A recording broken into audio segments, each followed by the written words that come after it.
Waliigala garuu yeroo tokko tokko hallaan kun akka waan nama ta'etti suuraa garaa garaa fayyadamu namoonni. Ani yoon fayyadamuu baadhis, yoon arguu baadhis, yoon dubbisuu baadhis hin fayyadamu. Kanaaf waaqa ta'u waan nama ta'e natti fakkaate.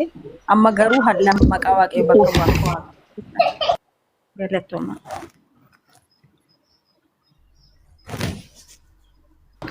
Dhiifama mucaa tokko suni warra amantii islaamaa jibbantu yookiin jibba muslimootaa qabantu ittiin waarsuuf jecha suuraa godhatanii kompiitaraan tottoshatanii yookiin googilii irraa buusatanii dhufaniitu kun akkasi nuun jedhu.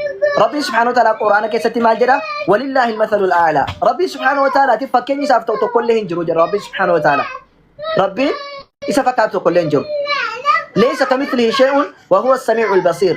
أما القرآن كيست بقولنا في التميل لما كورسا كل لما رتي وانت سفكات تكونجرو إني أرجع تجاه رجلا وانت سفكات تكونجرو فكيني سرتي كونو كونجرو فكيني سرتي كونو تكونجرو فكيني ما ربي سبحانه وتعالى كنافو ربي سبحانه وتعالى ونني فكات تكونجرو سنموني الجداري مسلموتا أرسو دافيو كنمو أكنو ميرا كيسا قلي أمانتي جرا ربسينو أكجا تكيس برباچا غوراني نو مسلمون نمو gamna da jechuun namni dhufee miira keessa nu gashee akka nu waa goonu waa balleessu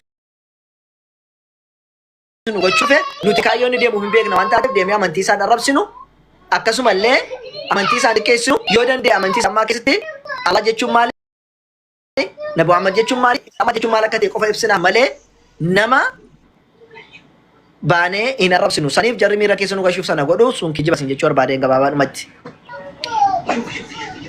Qaballeessidha malee hallaanii waaqadha suuraa sana mijachuu keessan galatooma hubadheerama. Akkas jarri yeroo arrabaa fayyadaman nuti immoo sana fudhannee tasirraan kunoo namoonni gara shahaadaatti ashhadu alla ilaaha illallah wa ashhadu anna muhammadan rasulullah jechiisna jarrachiiti waan taasa'u nun asii barumsa keenya haasa'u.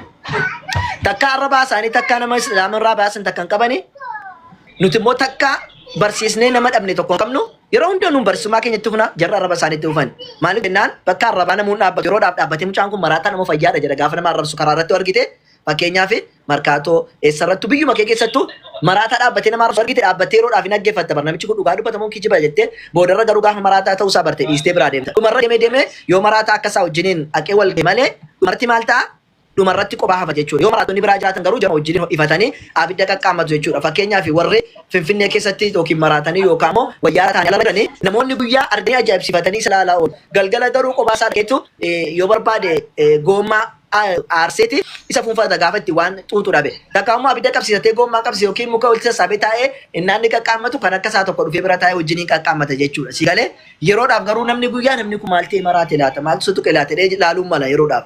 So nuti jara sana akka warra kanaatti wanneenna namoonni akka kanaatti ilaalanii booddee garuu qatanii deemu nun barsiisummaan keenya itti fufaa jechuudha inshaallaati. Kanaafuu maqa balleessii nama hin laalinis hin jechuu barbaade sun maqa balleessiidha.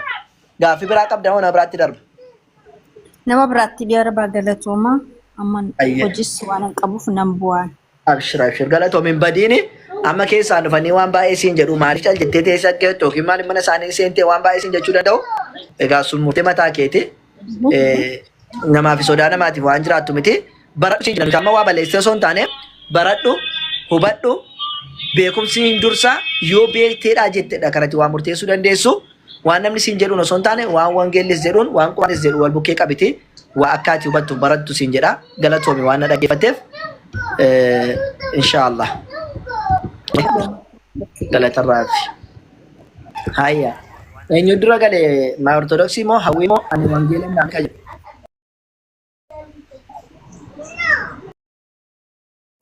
Ortodoksiin dhaggeeffatti ortodoksiin dhaggeeffatti waan dhaggeessa deebitee jirti ani wangeelatti illee yoo kan jedhu kana dubbisa.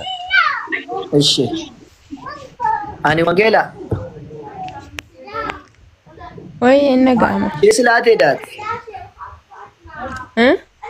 Taashe isla buudhan keesi.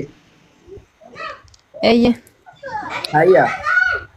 Maalirra keenya Yesuus Kiristoos akka inni jalqaba qabuu fi akka inni uumama ta'e walii galleemi. Maal jettan? Yesuus Kiristoos. Ay, ani amma hunda sagaleen keessan garuu silkii kiyyatee hin beeku gadi bu'a. Hunda isaayyuu dhaggeeffadheedha mucayyoo duukaa haasaa turtanii jalqaba irratti warri koomentii nama arrabsitanis kiristaanas ta'a musliimas ta'a nama arrabsinaadha. Gooftaan si eebbisu. Maaliif nama arrabsam namni miira keessa galaa barumsa baratu jechuudha. Deebisanii immoo dhugaa odoo sin ta'uu baatee ustaas abomaas eenyudha ustaasni tokko odoo isaan ta'e taa'een baradhu taa'ee sin dhaggeeffadhu jechuudha. Sin garuu ragaa ittanii waan nama hubachiistaniif sinis immoo kanuma keessa hubattu nus immoo kanuma keessa hubanna jechuudha. Kanaaf eebbifamaa inni siniin jedha. Garuu gaafii sin gaafadha. Gaafadhu. Gaafiin koo inni jalqabaa sila Muhammad intina xumura ergamaa xumurarra dhufee jettaniif.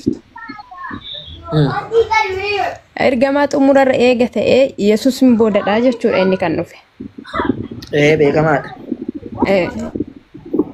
Yesuus immoo yeroo asii deemu kan inni jedhe hafuura koon isin ergaa jedhe. Yeroo asii deemu bartoota isaatiin hafuura koon isin ergaa jedhe. Hafuurri kun Muhammad ta'ee uumame kun gaafii tokkoffaadha jechuudha. Gaafiin koo inni lammaffaan jechuudha.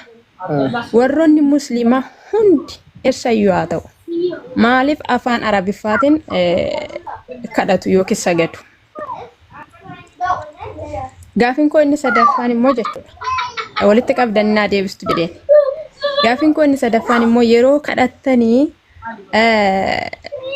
waa'ee Muhammad keessa intina jedha jechuudha. Keessa jira jechuudha. Maaliif hiikaa isaan hin beekne malee kadhata jalqabattiin kadhatan hunda isaa beekan. Garuu hiikaa isaan beeku.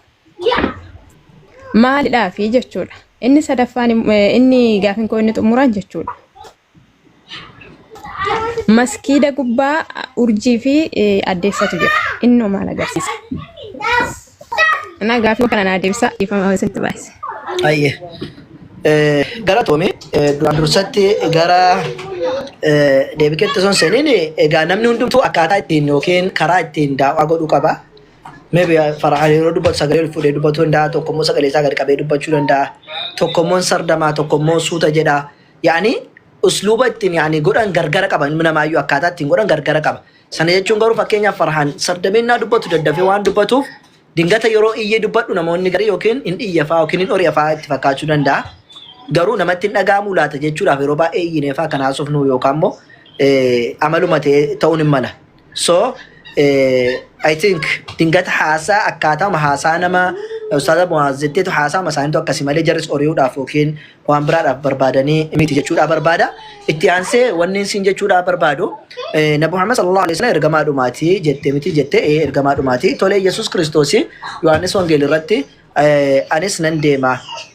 Afura isiniin erga jedhee jira. Kanaafuu gaafa inni deeme kan inni erge Nabi Muhammadin erge jechuudhaayyuu jettee በነገራችን ላይ ኢየሱስ ክርስቶስ ነቢ ሙሐመድን ኤርጉዳፊስ አንጎዳ ሂንቀቡ ገሩ ዮ አኒ ደሜ ማሌ እንን ዱፉ ጀዴራ ዮ እኒ ደሜ ማሌ ኤርገማን ብራ አከን ዱፍኔ ዱባቴራ ዮኪን ሞ አጽናኝ ጀዳማ አጽናኙ እሱ ካሌዳ አይመጣም ነብይን ተቆቱ ለፈጅሩቲ ነብይን ብራን ኤርገሙ ዋንታ ተፍ ጀቹ ጋፈ ኢሳን አለይሂ ሰላም ደሜ ቦዴዳ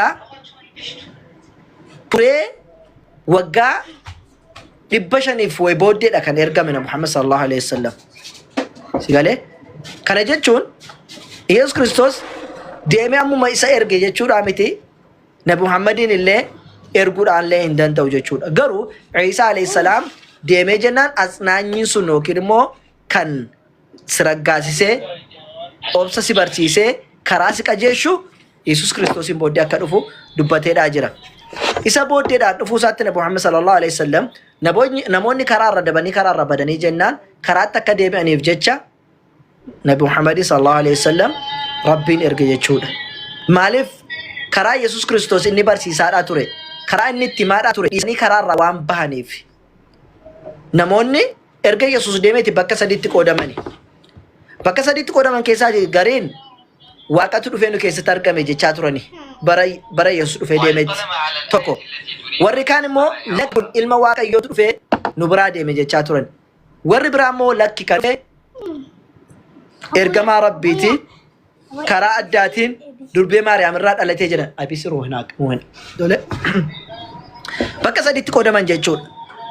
Haala kanaan osoo jiraniiti warri kaan warra ergamaa fi inni namadha jechaa jedhan mo'atanii jechuun baay'inaan mo'ataa dhufaniiti warri inni ergamaa fi nama jedhu akka badan taasisan jechuudha. Xiqqaataa dhufe jechuudha. Kan akka Aariyoos jechuudha. Fakkeenyaaf Aariyoos uumamadha, Iyyesuus ergamaadha, nama jedhee amana Aariyoos. Dhumarra garuu baay'ina waan qabaniif warri waldaa maal godhan?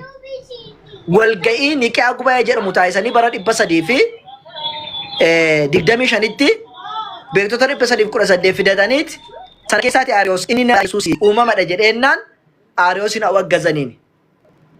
Kana jechuun Yesuus Kiristoos filannoo namaatiin waaqa taasifame jechuudha. Yeroo duraatiif bara 325tti Aariyoos hin awwaggazan jechuudha. Malee Aariyoos jechuun